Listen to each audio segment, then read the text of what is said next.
If someone were to look up the phrase, type A personality in the dictionary, my name would define it. I'm a planner, an organizer, an overachiever. Expectations are assumed while surprises are feared. I yearn to constantly feel in control. Before the trip to the Dominican Republic, I perceived life as a constant stressor. Every day posed as an obstacle, interfering with my ability to achieve the next life event. In my second reflection, I wrote, "My life is on autopilot, unconsciously partaking in my daily activities. I live for the hope of tomorrow rather than seizing the present day." The weeks leading up to the trip brought forth anxiety and skepticism. I felt merely unprepared. I understood that my anticipated adventure encompassed more than the information read from assigned articles, the insight from guest speakers, and the pictures from last year's trip. My sole focus was fixated on the questions. Is 6 days a realistic timeframe for any one volunteer to make a significant impact? Although my intentions are good, do I have the right to impose my volunteer efforts on the Dominican society?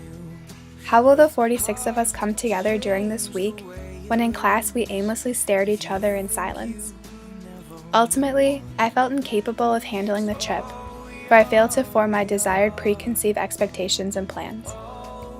Because of this, I fell into a shock when arriving in the Dominican Republic.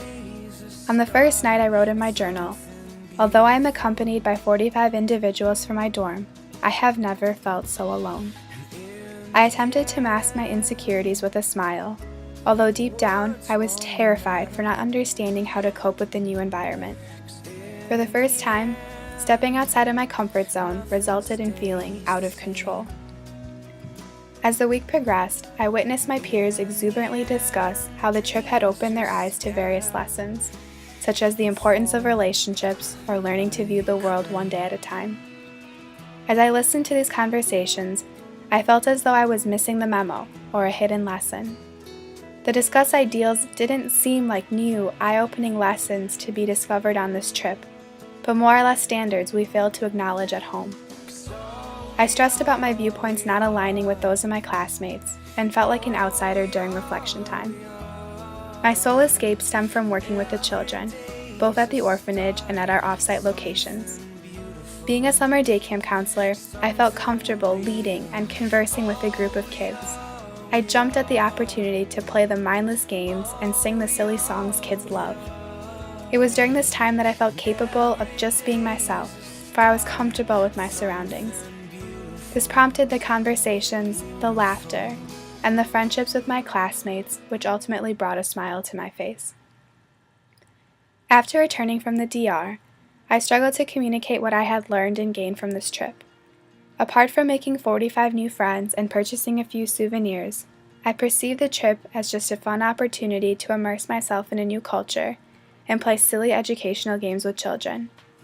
I did not return with visible proof stating that my presence had an impact on another's life or that my actions had changed the world.